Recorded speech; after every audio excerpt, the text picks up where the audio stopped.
Bonjour, l'objectif de ce cours aujourd'hui est de vous présenter le théorème sur la continuité d'une fonction. Il est écrit dans un langage que je qualifierais de crypto-mathématique. En effet, il s'énonce ainsi. Y égale f de x est continu en x0 si et seulement si il existe état et epsilon aussi petit que l'on veut, tel que valeur absolue de x moins x0 inférieure à état implique valeur absolue de f de x moins f de x0 inférieure à epsilon. Ce théorème est ce que j'appelle l'effet papillon mathématique. En effet, en 1963, Edward Norton Lawrence a défini l'effet papillon ainsi.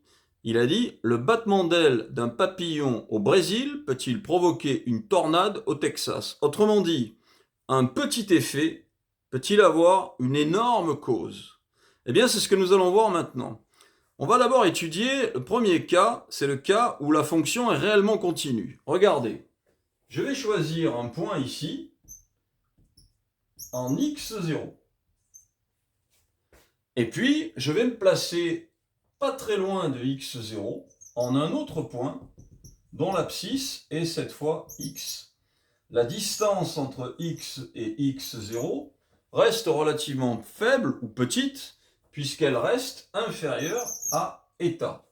Bien, comme vous pouvez le constater, puisque x0 appartient à la courbe, il lui correspond un y0 égale à f de x0.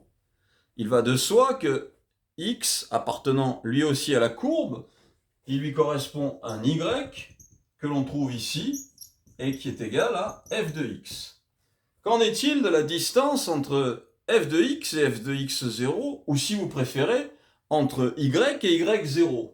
Eh bien, on voit que dans le cas continu, cette distance, qui est représentée ici, elle reste raisonnablement petite, c'est-à-dire inférieure à état. Donc, ce petit effet produit une petite cause, la fonction reste continue. Voyons voir maintenant ce qui se passe dans le cas non continu. Démontrons maintenant cet effet papillon mathématique. Je vais choisir de nouveau deux points. Le premier, x0. Alors bien sûr, je me rapproche un petit peu de l'origine. Et puis je vais choisir un autre point x qui lui va se trouver être très près de l'origine. Pour autant, la distance entre x et x0 reste la même que tout à l'heure, c'est-à-dire qu'elle est toute petite puisqu'elle est inférieure à état.